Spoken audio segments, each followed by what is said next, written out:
Bonjour les amis, bienvenue, doublement bienvenue, que c'est le printemps, je vous souhaite un excellent printemps et que Andilly, au nord de La Rochelle à 12 km, est une commune qui se distingue puisque elle est en train de lancer, là c'était il y a 48 heures, ces trois éoliennes dont on aurait pu croire qu'elles allaient faire couler de l'encre puisqu'il n'y a pas une éolienne qui se monte quelque part sans qu'il y ait mobilisation contre alors qu'on est tous pour, mais on finit souvent par être contre et les projets capotent, il faut 10 ans pour. Et bien ici en 6 ans ils ont réussi et alors comble de bonheur c'est qu'ils ils se sont toujours entendus, ça n'a jamais été un sujet de fâcherie. Quel est le secret de méthode, peut-être, de travail avec les citoyens qui, si elles étaient déployées ailleurs, faciliteraient l'installation de la France autour de projets comme les éoliennes, autour de projets comme le photovoltaïque, et en faisant que les citoyens soient porteurs, favorables. Eh bien, c'est ce qu'on a demandé aux initiateurs de ce projet, qui doivent être bien fiers, alors qu'il y a 6 ans, tout démarrait, de se retrouver là aujourd'hui. Alors, je suis en présence de Guy. Allez, je vais leur demander de se rapprocher, ils sont pas habitués aux caméras. Guy, Martin, Guy, bonjour. Votre métier, c'était quoi, vous? J'étais ingénieur au ministère de l'Équipement. Ouais. Voilà. On vous a retrouvé du côté de la Bretagne à encourager les gens à monter des projets solidaires pour l'énergie. Oui, en Bretagne, j'étais cofondateur et puis président d'Enercop Bretagne, qui est une coopérative qui fournit de l'électricité d'origine renouvelable. Alors on va voir le rôle que vous avez joué ici. Vous êtes accompagné du président de la société qui pilote un petit peu tout ça maintenant, parce que c'est bien beau, il faut du courant pour le distribuer à des gens quand on sont les consommateurs, qui sont les actionnaires d'une société qu'on voudrait coopérative pour éviter que ce soit la grande finance internationale qui continue de mettre un peu sa main partout. Donc vous pilotez ça. Mais vous êtes président depuis 2 ans, vous êtes arrivé en cours, vous êtes un rapporté sur le projet. Voilà, moi je suis arrivé un peu tardivement sur le projet, mais enfin j'ai pris ça en charge avec le maximum d'énergie et ma foi ça se passe merveilleusement bien et on voit ces éoliennes là qui sont maintenant qui sont dressées, qui sont magnifiques et c'est enthousiasmant, voilà, énormément. Alors ce qui est enthousiasmant, la meilleure preuve, c'est les gens qui rappliquent pour être sociétaires de ce service d'électricité. On va voir.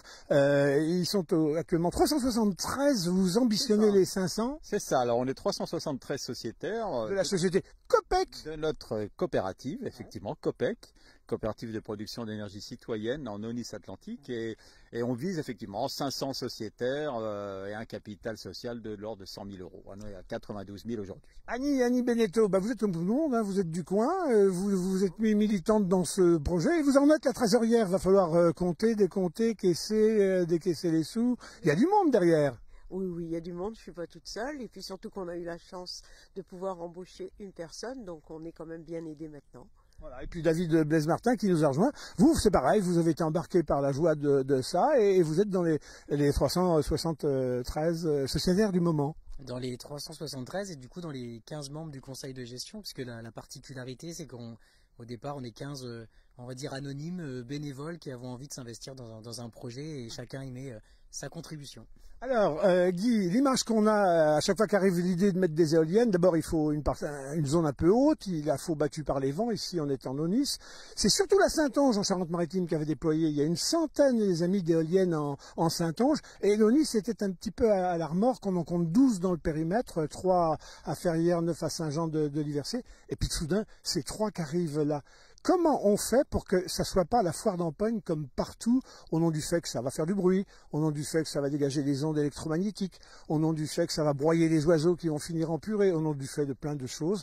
Il y avait toujours des raisons pour que l'opinion n'adhère pas, les contentieux s'en mêlent, l'administration bloque tout, le droit fait le reste. Vous passez à travers toutes les mailles du filet. Alors oui, je pense qu'il y a pas mal de concours de circonstances. Hein. D'une part, c'est un projet qui est parti parce qu'il y avait une personne qui habitait à Andilly, voilà, Georges Vasseur, qui à l'époque, donc on avait rencontré le maire, on avait rencontré ensemble pour lui parler surtout d'Enercop 2015. Et le maire, donc Sylvain Fagot, nous parle lui des développeurs éoliens qui viennent donc sur son terrain. La région était très démarchée comme la Vendée l'a été, et on avait un œil sur l'ONIS en disant bah là c'est un trésor ici. Voilà, tout à fait. Donc c'était du démarchage de développeurs éoliens. Et donc on parle au maire de parcs citoyens, parcs éoliens citoyens qui existaient déjà en France, il y en avait déjà une dizaine. Et bon, l'idée a fait son chemin auprès du maire, auprès de l'adjointe au maire Karine Duprat aussi, qui était vice-présidente à l'énergie sur la communauté de communes. Et en 2018, c'est la commune qui décide de consulter les démarcheurs pour faire un parc où la commune aurait sa place dans ce parc éolien, dans le projet. Et donc le maire nous fait appel à notre association, à nous l'énergie renouvelable solidaire 17, qui a pour spécialité d'accompagner des habitants, des collectivités locales, pour créer des sociétés, des coopératives qui vont produire localement de l'énergie renouvelable, tout en ayant la préoccupation de diminuer les consommations d'énergie sur leur territoire. Oui.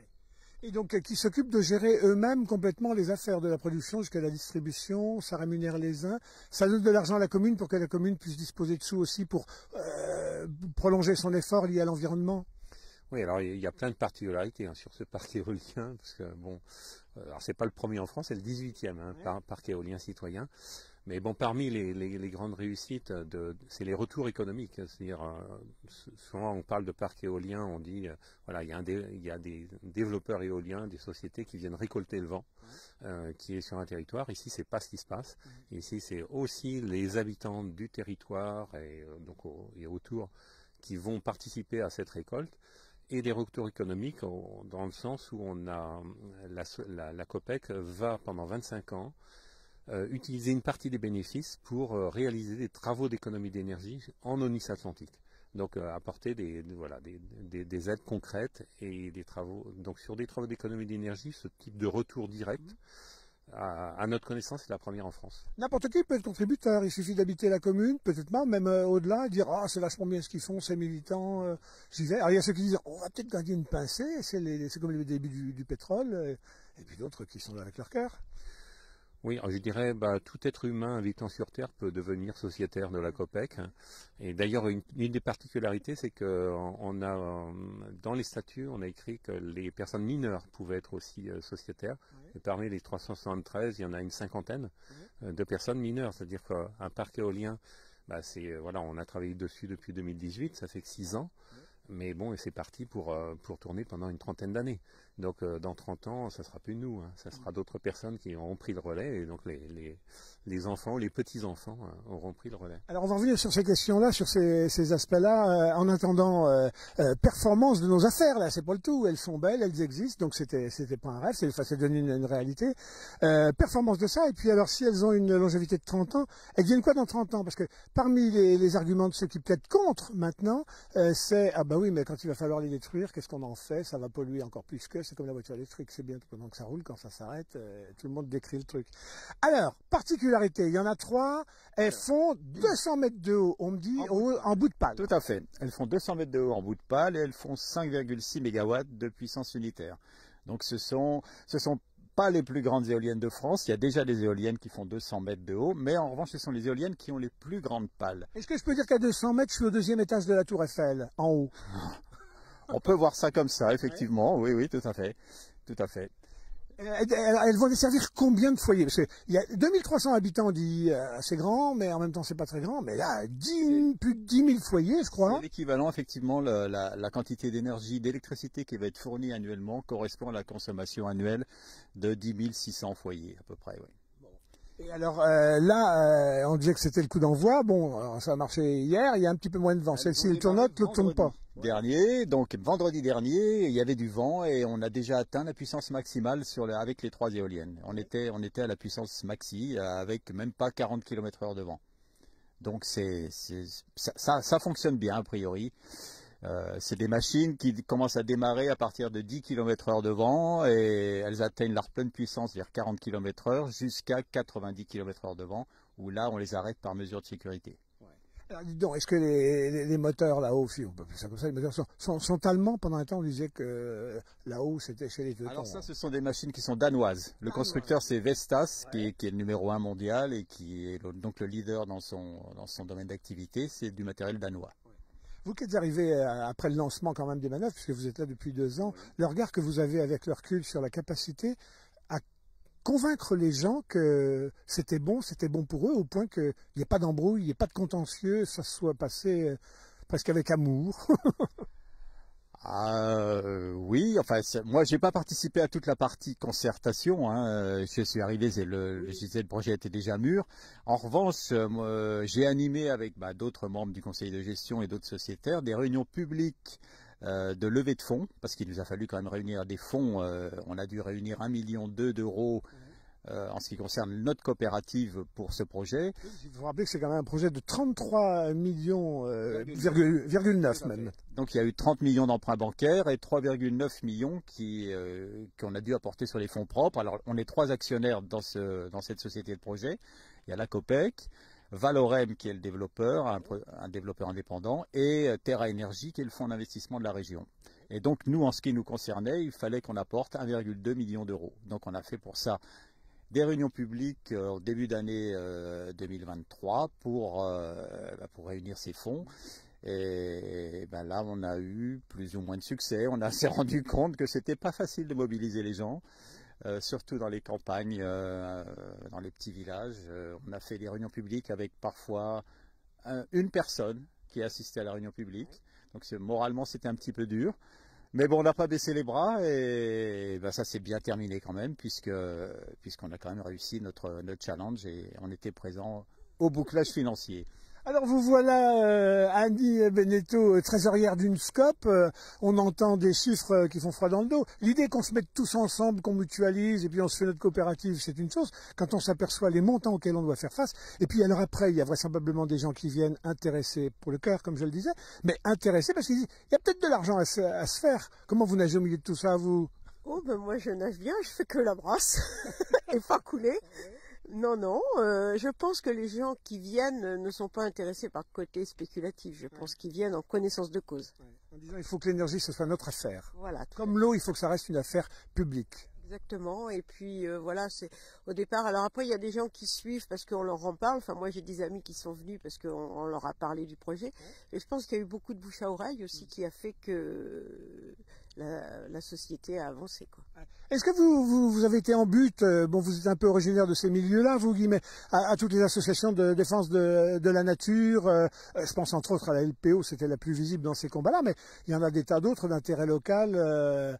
Comment on fait pour convaincre des gens qui sont très arc-boutés sur des certitudes, mais parfois il y a raison?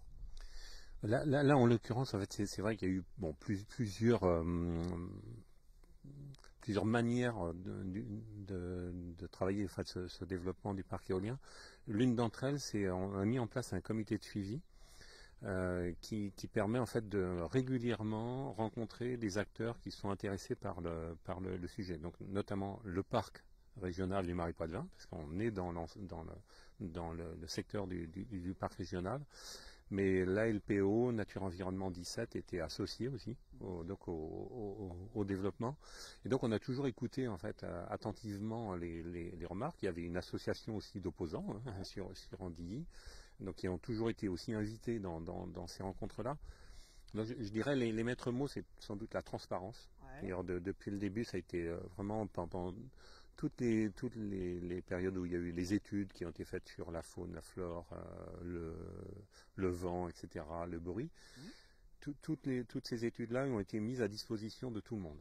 Et donc la communauté de communes d'Onyx Atlantique a créé un site dédié au parc éolien et toutes ces études étaient disponibles, mais bien avant l'enquête publique, quoi. Donc on n'a pas attendu l'enquête publique formelle. Pendant un mois, on a 4000 pages à regarder et donc personne ne le fait. Donc donc pendant pratiquement un an avant, en fait, on a mis ça à disposition et on en parlait, quoi, dans ces rencontres-là. Donc peut-être c'est peut-être une des raisons pour lesquelles aujourd'hui la LPO était présente encore à un comité de suivi la semaine dernière. Voilà, et puis bon, et plutôt enthousiaste sur la manière dont ce projet a été mené.